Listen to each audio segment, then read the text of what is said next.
Legend of Korra Season 3 Episode 10 Long Live the Queen. Now, before I get to my review, I want to know if any of you guys had a problem actually watching this episode online because I watched it probably around 1 p.m. It's about 1 now. So, yeah, almost 1:30. But it's supposed to start at noon, and it took forever for the episode to actually get uploaded. I don't know if you guys had that same issue, but I was just refreshing the page over and over trying to watch this episode, and even on the homepage of Nick, it said like the episode you can watch it here, but it was really just a picture. There was no link to it, so it took forever for me to actually get this episode. But one painful hour later, I did get my Korra fix, and it was definitely a great fix this week. It was a really interesting episode. It was nothing like I thought it was going to be based on last week. I thought the episodes were kind of going to be like three separate episodes where basically Team Avatar and Team Red Lotus, they were going to be in these three separate locations, and in each episode they would fight. And it started 2 weeks ago with the Terror Within, and they captured Korra. They had the big fight there, and then last week they had the big fight at the Oasis Hotel. And I thought this week they would all get to Ba Sing Se. They would all have a huge battle there, but instead there were two separate storylines, and it was Asami and Korra were on the ship. They get stranded out in the desert with the people on the ship. Mako and Bolin are with the Red Lotus, who go off to Ba Sing Se, and they of course get there first. And things seem fairly simple. Mako and Bolin get locked up. Asami and Korra are basically just lost out in the desert, so they have to fix up that ship, and they have to do it in a certain amount of time, otherwise they'll be eaten by this weird giant sand shark creature type thing. And I thought that was pretty cool. I thought it was a spirit, and then of course when it attacks, Korra says it's not a spirit.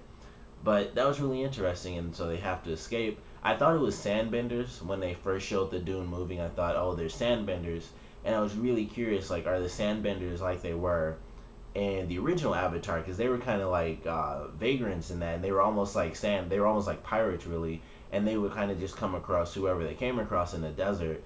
And the sandbenders worked together, but they kind of did whatever they wanted to random people who clearly weren't sandbenders, because they all like wore all the stuff for like sandstorm, so only their eyes were exposed. And they were even at the end of this episode, they showed the sandbenders, but it wasn't sandbenders. It was the giant sand creature thing. But that was really interesting. I didn't expect them to get lost out in the desert, and then that really changed how things went on the sort of Red Lotus side of the storyline, where it was really simple. All they wanted to do was they turned in Mako and Bolin, and they just wanted chorus, and they did in a really cool way. Zahir basically told the queen, like, hey, if you keep Korra here, you'll be in a war. You'll basically be the enemy of every other nation, and you'll be in a war that you're gonna lose, and you'll get a lot of crap for that. So you just give Korra to us, and no one will even know she was here, and everybody wins. You get your revenge, because you can tell we don't really like her, and we get to have her too, and everybody wins. So that was really interesting, and they had their agreement. They locked up Mako and Bolin. I love the scene where they were in the prison, as well as when they were locked up in the car, which I thought was really funny. And they talked about and I don't know their names, but like the lava bender and the water bender, they basically said like what they did, the little games they played with themselves during their lockup. And of course, Bolin, being the silly character he is, when the woman mentioned how she would make up stories for certain guards, he did that for the lava bender, and it was really funny. And he talked about how he was raised by his sister, and he mentioned like his mustache grew in when he was like 10 years old, and how they had like there's like a love connection that they didn't really talk about between him and the waterbender.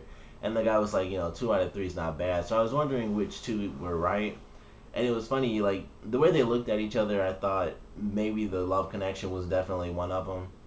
I thought the other one, it would be cool if he had a sister. I don't know if that would ever come into play anyway, but I thought with this show being as silly as it is, it probably would be the mustache thing. Like his mustache just came in at 10 years old for no apparent reason, because it's Legend of Korra and they just have those silly moments. But I thought that was really a funny little scene. And then when they were locked up in prison, they had that random I guess neighbor prisoner, and he was looking over, and one of the funniest things he said was how he was locked up for 4 years. And he was like, the first couple of months were great because it was quiet, and I thought that was so funny. And he was like, but now I really miss him. Like, you were locked in prison for 4 months, and he was just like, it was pretty nice. It was quiet, and I got to go to sleep. And I just thought that was a really funny thing for him to say. But I thought them being in prison was pretty cool. Bolin still not able to metal bend, unfortunately. I thought he was for sure gonna lava bend at the end of this episode when after Mako had basically torched the bar, he torched one of them, and there was like a little bit of fire. It was still red hot. I thought Bolin was gonna do something, and he was just it was gonna be like boom, he lava bends, and it was gonna be like he melted the bars, and it was by accident, and that's what was gonna happen for him. But that didn't happen either. Unfortunately, he's still just an earthbender, but he's gonna get one of them, if not both, which would make him a very powerful character if he mastered both lava bending as well as metal bending. But we're gonna have to wait for that. He didn't get any upgrades and abilities in this episode, but they're still locked up, and Zahir goes to talk to them after doing what is arguably, not even arguably, it's definitely the biggest part of this episode, and that is Zahir killing the Earth Queen. Um, that was just an insane moment I wasn't expecting. They did it in a really interesting way when he earthbended the air out of her body, which I had no idea what was happening. I was instantly just thought it was like a spirit thing that he was doing, and it made me kind of think of last season with the spirit type stuff. But he just earthbended the air out of her lungs basically, and then had the little whirlwind around her, and that was barely keeping her alive there. And then he just let all that go up into the air, and she dies. And things are gonna go crazy now. And then they break down one of the Great Walls in Ba Sing Se, the inner wall at least. So now the rich people and poor people can just kind of blend in together, which is mostly just gonna be the poor people rioting against the rich people. So it's gonna be a crazy episode next week for sure, because that's they're gonna go to Ba Sing Se to get Mako and Bolin. And Zahir mentioned how he was gonna set them free, but I feel like they're gonna end up coming. They're gonna head towards their family before they instantly just leave out, because their family is probably the only real way that they're gonna get out of the city anyway, with just insane riots going down all over the place. But it was definitely a great episode. We get to see Zuko again. That was pretty cool at the end of the episode. Korra's dad, Lin, and Zuko were all in that bar. We got to see the dragon, so that was really cool. When they showed the dragon, it's like, oh, we'll get to see Zuko again. So they're all together, which will make it really interesting when they go to Ba Sing Se to get Mako and Bolin. And they may or may not come across the Red Lotus. I don't know what the plan is right now, because with Zahir going up to Mako and Bolin saying, I want you to deliver a message to Korra, it seems like he's gonna have his team stay in Ba Sing Se, and he's gonna let Mako and Bolin go. So we'll get some message in next week's episode, and then that'll probably lead Korra and everybody else to Ba Sing Se, so they can have yet another huge fight in this episode. Or maybe they'll just have another conversation in the spirit world, which would be pretty interesting as well. But this was definitely a good episode. I don't think there's anything I really missed, but it was definitely a great episode. It was, like I said, it wasn't what I expected. I thought they were gonna have like a third episode today. It was gonna be like just another fight between Team Avatar and the Red Lotus, but it was actually way better. Like, we still got a pretty cool fight. They had like a very small fight when they fought against the Dai Li agents, which I thought would be way cooler, and it wasn't. They just lost. Like, I thought it was gonna be at least sort of even, but no, Zahir's team was just deadly. Like, the guy who was a lava bender, he did something like no one ever does, which is just punch the gloves. He didn't dodge them or separate them. He just punched them and broke them. Like, that was it. Zahir was dodging stuff. His girlfriend, she started the whole fight and basically just almost blew up the whole thing. When she did that, I almost thought she just blew a hole in the ground, because the explosion was so huge. It seemed like she just blew stuff up, but the ground was fine and everything. Zahir just dodging rocks and sending people up in the air. The waterbender, she probably had my favorite move when she kind of caught the guy in midair and she just like threw a ball of water at him and just stuck him against the wall. That was probably that was probably my favorite part during that fight, just because it looked pretty cool. Like, she was just on the ground and she kind of just looked up and she caught the distance on the guy and just pinned him right to the pillar. So it was definitely cool. It was a little fight, but it was definitely pretty cool.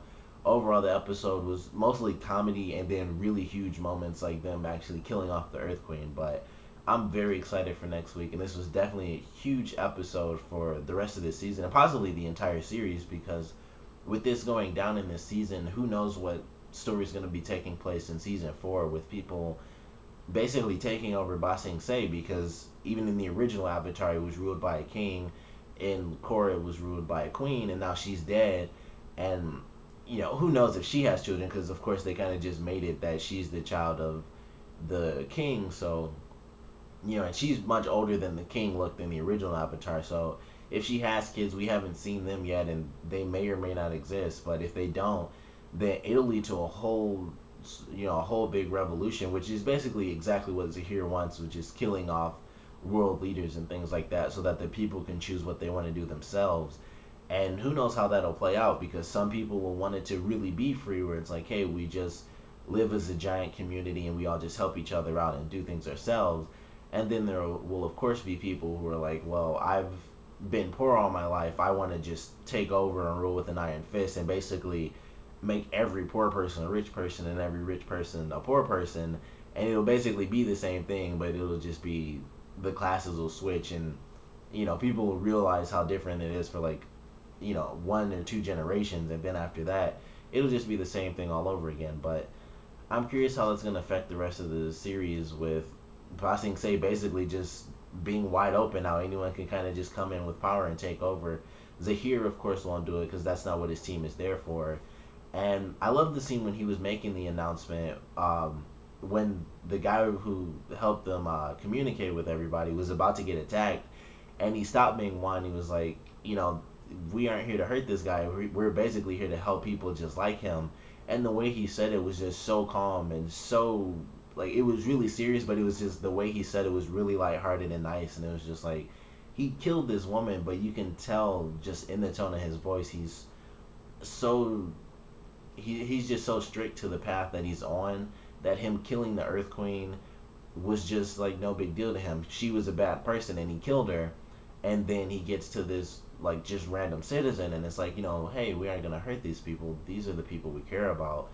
And like his entire demeanor just changes, and it was really interesting to see that in this episode, because I feel like we hadn't gotten that real, like, we of course could tell based on stuff he was saying, but in this episode we got to just flat out see him just stop someone from being hurt, and it was just like his demeanor was just super calm, and it was just really interesting to see that change of style from less than a minute ago when he killed a woman. So just a great episode this week. I cannot wait for next week. I don't know if the teams are going to meet up, if Mako and Bolin are going to be set free and they're just going to head right to Korra or back to the village. But I'm definitely excited. Of course, comment below. Let me know what you guys thought about this episode, your favorite parts, your least favorite parts. And because I do personally think that this will affect the rest of the series and possibly future seasons, what do you guys think is going to happen to Ba Sing Se now that the Earth Queen is dead? Do you guys think it'll just sort of have a big revolt and it'll basically be a war within the city itself? Or do you guys think someone will just come along and take over again? Comment below, let me know, and thanks for watching.